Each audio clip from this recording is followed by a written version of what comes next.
Me muero de inmensa tristeza, mientras que tú vives en medio de halagos, corazón de piedra. Gusto tenerlos por acá. Hoy quiero compartir con ustedes una historia que arde en la memoria colectiva de un pueblo. Una historia que no necesita levantar la voz para hacernos sentir su fuerza. Es el retrato, es el retrato de una comunidad que camina entre la fe, la rabia, el orgullo y el dolor. Todo al mismo tiempo. Nos trasladamos aquí a un lugar donde la sangre que corre es lo humano y lo ancestral. La tierra es aquí el paisaje y a la vez la herencia. Un espacio donde la tradición no se discute, sino que se defiende. Hoy nos vamos a sumergir en una obra literaria peruana llamada Yaguar Fiesta, del autor José María Arguedas Altamirano, o más conocido como El Taita. Ese autor que no escribió desde la distancia, sino desde dentro, con el alma tejida en quechua y a la vez en castellano, sin perder su identidad.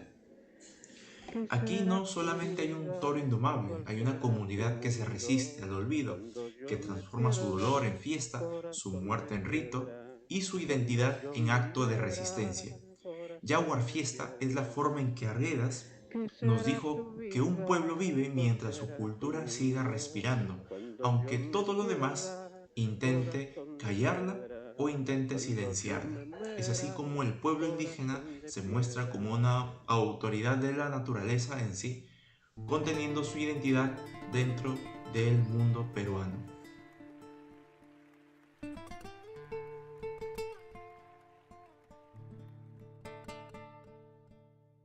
José María Arguedas Altamirano fue un hombre que escribió con el alma de los Andes.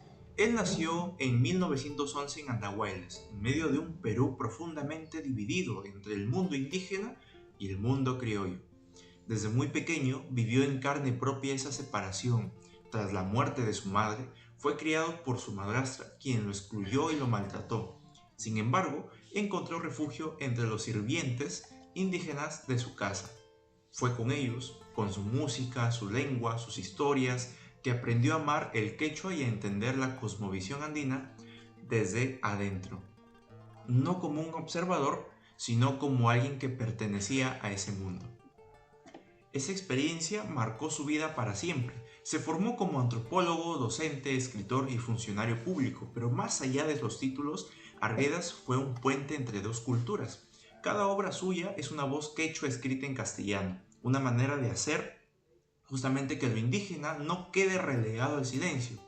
Luchó contra el racismo, defendió la cultura andina y jamás dejó de retratar con fidelidad la belleza y la dureza del mundo que amaba.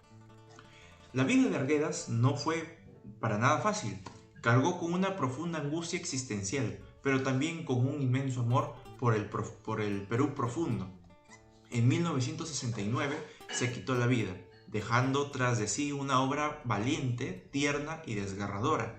Es así como hablamos de Yaguar Fiesta, a través de varias novelas que también he escrito, como Los Ríos Profundos, El Zorro de Arriba y El Zorro de Abajo, nos dejó el testimonio de un país totalmente fragmentado, pero también la esperanza de que la cultura indígena no es un recuerdo del pasado, sino una parte viva y esencial de nuestra identidad.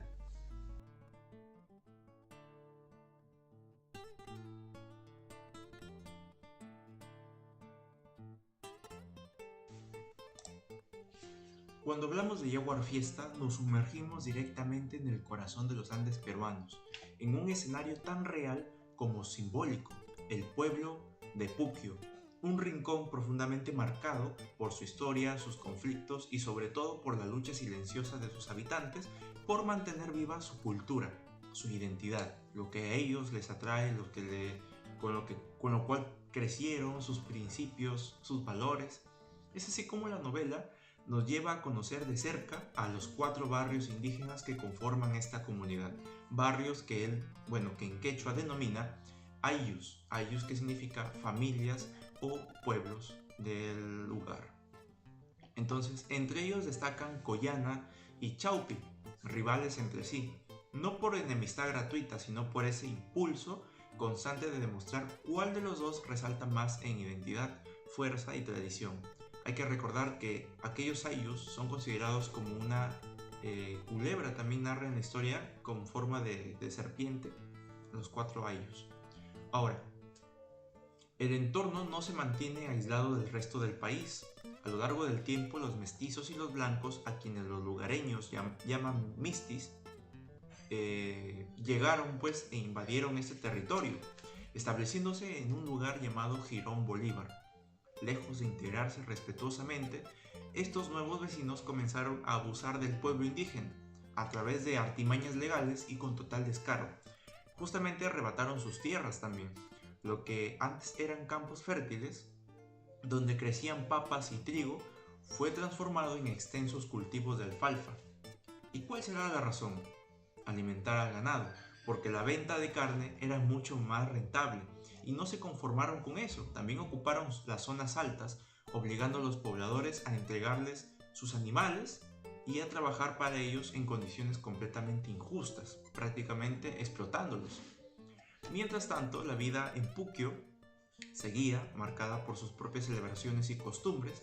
A medida que se acercaba el 28 de julio, las trompetas indias conocidas como huacahuacras comenzaban pues a sonar en el aire, anunciando uno de los eventos más esperados por la comunidad. Las corridas de toros al estilo andino, llamadas tupuyay, eran más que un espectáculo, era una manifestación cultural. En este contexto, se hablaba de un toro muy especial, casi mítico, llamado el Misitu, una bestia salvaje que habitaba en lo más recóndito de la puna y que nadie había logrado capturar porque es una leyenda del bosque, indomable para todo el pueblo que quiera capturarlo. Y fue justamente el Ayllu Callao quien tomó la iniciativa de traerlo. Con perseverancia y astucia, consiguieron que el hacendado don Julián Arambuena, creo que era su nombre, Julián, le cediera el toro pues que pastaba en sus tierras altas, lo cual esta noticia desató el entusiasmo del pueblo entero.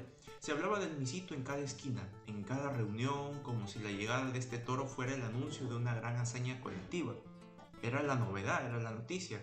Incluso personajes como don Pancho Jiménez, un comerciante mestizo, celebraron la noticia. No obstante, no todos compartían ese entusiasmo. El subprefecto, una persona que, en la obra yo lo considero como una persona totalmente mala, discriminadora, distante del pueblo, que solamente veía por su parte, no como una forma de ayudar, sino como una forma de que él quería imponer lo que él creía, quería imponer lo que no quería en el pueblo.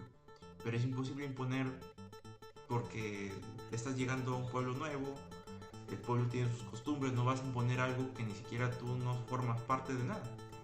Bueno, el subprefecto, por ejemplo, consideraba estas festividades como un retroceso, como una bestialidad, como algo bárbaro y sin sentido. Es por ello que, en medio de esa tensión, llegó un anuncio que generó un verdadero sacudón en la comunidad. El gobierno prohibía en todo el país las corridas de toros al estilo indígena, justamente porque es algo bárbaro, se considera como algo totalmente salvaje. La medida tenía como fin evitar accidentes o muertes. Sin embargo, para los habitantes de Puquio, esa decisión era un ataque directo a sus raíces. Algunos vecinos acataron pues la norma sin mucha resistencia porque tenían pereza de pelear, tenían pereza de discutir, como que ya qué se va a hacer. Pero muchos otros sí reclamaban su derecho a celebrar por última vez la festividad, aunque sea última vez, ¿no? Porque ya les van a prohibir, ya se va a hacer una costumbre, entonces que les dejen que sea por esta vez. Según la tradición pues de sus ancestros, el subprefecto, firme en su postura, tan autoritario, que hasta llegó a amenazar con sancionar a quien se atreviera a desobedecerlo. Don Pancho fue arrestado acusado de incitar a la rebelión porque no le pareció lo que dijo el subprefecto, mientras las autoridades municipales decidían ellos acatar la norma y contrataron un torero profesional de Lima para realizar una corrida civilizada, es decir, al estilo español. Era un torero español, sino que vivía en Lima, era un torero retirado de justamente la corrida de toros, y al final fue un desastre, y vamos a llegar al final. Y aún así, pues el espíritu de resistencia aquí no se apagó. Los indígenas se reunieron en la plaza principal. El alcalde y el vicario intervinieron para calmar los ánimos, asegurando pues que de una u otra forma el Tutuyay se realizaría. Posteriormente el subprefecto liberó a don Pancho, no sin antes advertirle que cualquier nueva provocación lo devolvería a prisión. Pero lo más indignante ocurrió luego.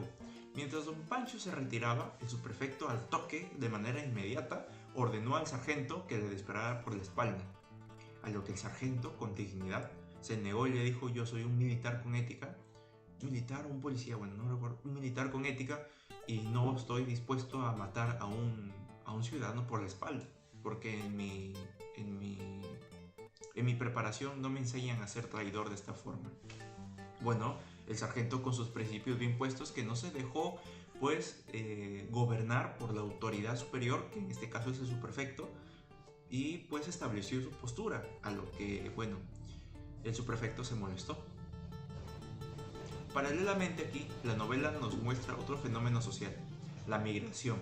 Gracias a la construcción de una carretera hecha por los mismos puquianos, en tiempo récord, miles de lucaninos partieron hacia Lima.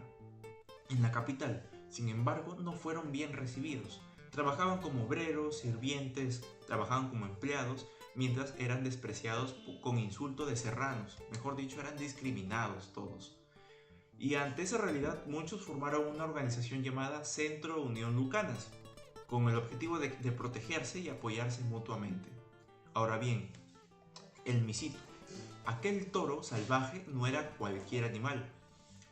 Para los indígenas era una figura casi sagrada. Decían que no tenía padres, que había nacido de un remolino en la laguna Torcocha y que pues habitaba en lo alto de la Puna, custodiado por los cañones de Negro Mayo.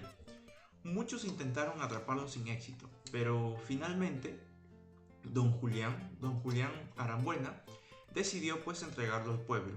Primero a los de Yauca, el primer ayllu, luego a los de Callao.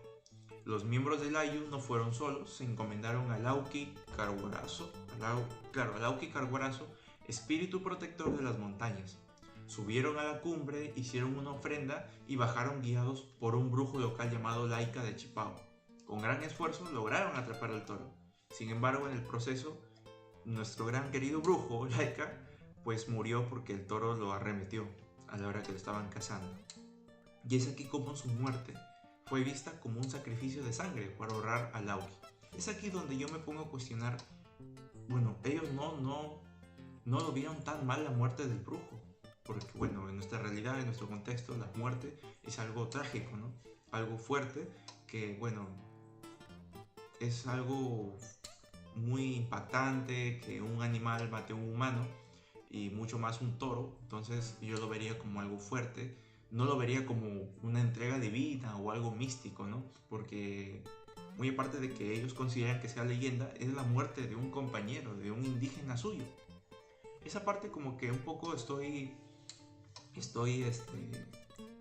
en desacuerdo, porque estamos hablando de la muerte de un humano y a la vez también estoy en desacuerdo en la corrida de toros, porque es la muerte de un toro, que no debería pasar eso, pero es parte de la cultura. Y también entiendo que es parte de la cultura la muerte del brujo, sino que yo lo veo como si fuera ahorita, ¿no? Como si ahora pasara un toro y arremetiera a alguien y lo matara. Es algo fuerte, es algo impactante. Yo sé que es su instinto, pero no lo vería como una entrega divina, a eso me refiero. Bueno, ahora, cuando llegó el día de la festividad patria, Puquio se llenó de gente venida de todos los rincones, de Lucanas, de incluso de otros lugares más lejanos. Se construyó un coso en la plaza de Pichicachuri, donde Pancho y don Julián fueron encarcelados nuevamente, con el fin de evitar que influyeran en la multitud, porque pensaban que ellos influían en las ideologías de irse contra la subprefectura, de arremeter con todos ellos, porque justamente ellos están imponiendo algo que no quieren. Entonces el subprefecto encerró a ellos dos, don Pancho y don Julián, para que ellos dos no digan nada y estén lejos de todo. Bueno, fueron encarcelados con el fin de evitar que influyeran en la multitud. La plaza estaba totalmente abarrotada, muchos quedaron fuera sin poder ingresar.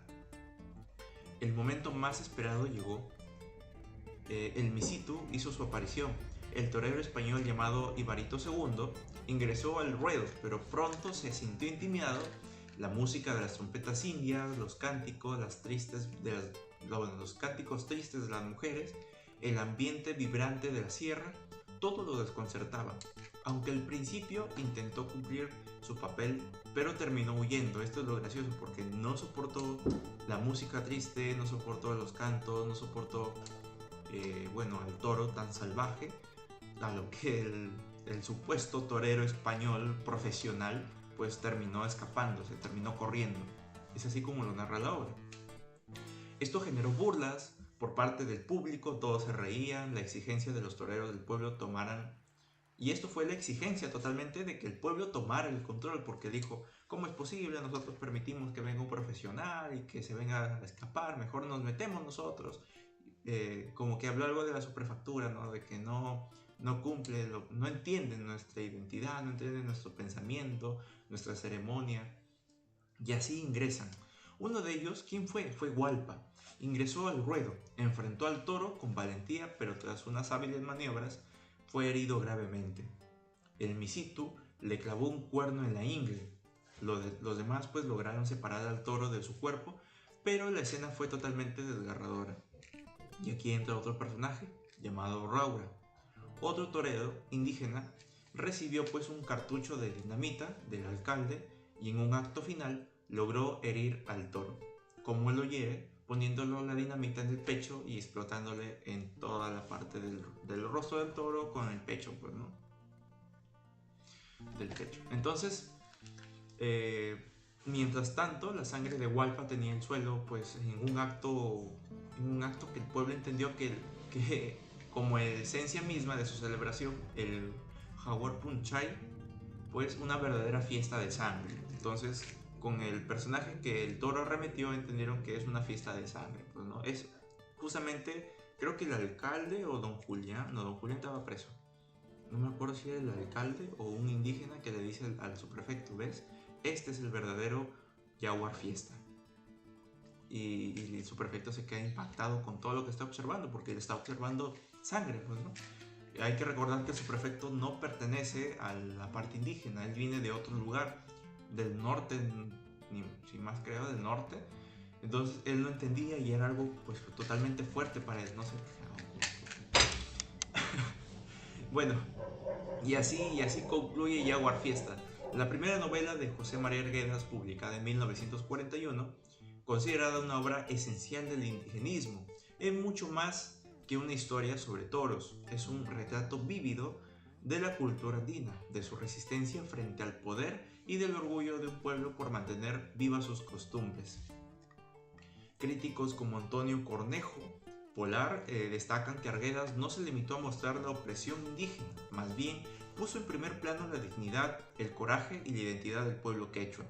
Por su parte, Julio Ramón Ribeiro también elogió la obra por presentar la más lúcida y completa visión social y económica de un pueblo andino sin precedentes de la literatura peruana. Y es así como Jaguar Fiesta narra una tradición y expone una forma de vida. Refleja la tensión entre dos mundos, el oficial y el ancestral, el impuesto y el originario. Nos recuerda también que detrás de cada celebración hay una historia de lucha, de fe, de resistencia. Y quizás más que una novela, es un grito del alma andina que se niega a desaparecer. ¿En qué sentido? Que se niega a perder su identidad, sino que lucha por permanecer lo que ellos creen y lo que ellos hicieron, que es su cultura. Y bueno, llegamos al mensaje. ¿Cuál será el mensaje? Jaguar Fiesta es una obra que nos sacude la realidad, porque habla desde las entrañas del pueblo andino. A través de su historia se revela cómo una comunidad lucha por no dejarse arrebatar aquello que le da sentido a su existencia, su cultura, su rito, su manera de entender el mundo. La novela nos muestra que cuando un pueblo se aferra a sus raíces, no lo hace por costumbre ni por terquedad, sino porque ahí vive su dignidad, su memoria, su fuerza colectiva, su cultura, sus principios, sus valores. Entonces, esa es la lucha indígena, de no perder lo que ellos creen, de no perder su su amor por la naturaleza, su conexión que tienen con su cultura, su identidad. Entonces, en medio de abusos, desprecio, de imposiciones, los personajes se enfrentan a decisiones difíciles, pero nunca denuncian a lo que son. Lo que en apariencia puede verse como una simple corrida de toros se convierte en el símbolo más potente de identidad, orgullo y resistencia. Hay una fuerza espiritual que los impulsa, un vínculo profundo con la tierra, con los espíritus, con lo sagrado. Esa conexión es lo que les permite seguir de pie a pesar de todo. La obra aquí nos deja claro que un pueblo vive mientras su voz no se apague.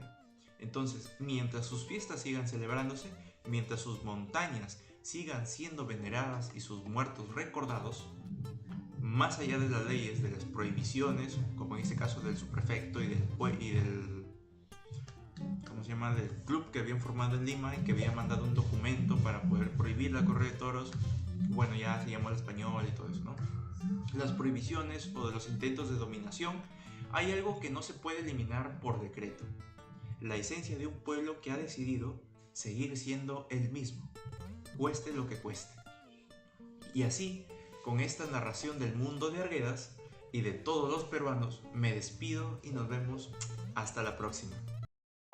Cuando yo me pierda, corazón de piedra, cuando yo me muera, corazón de piedra.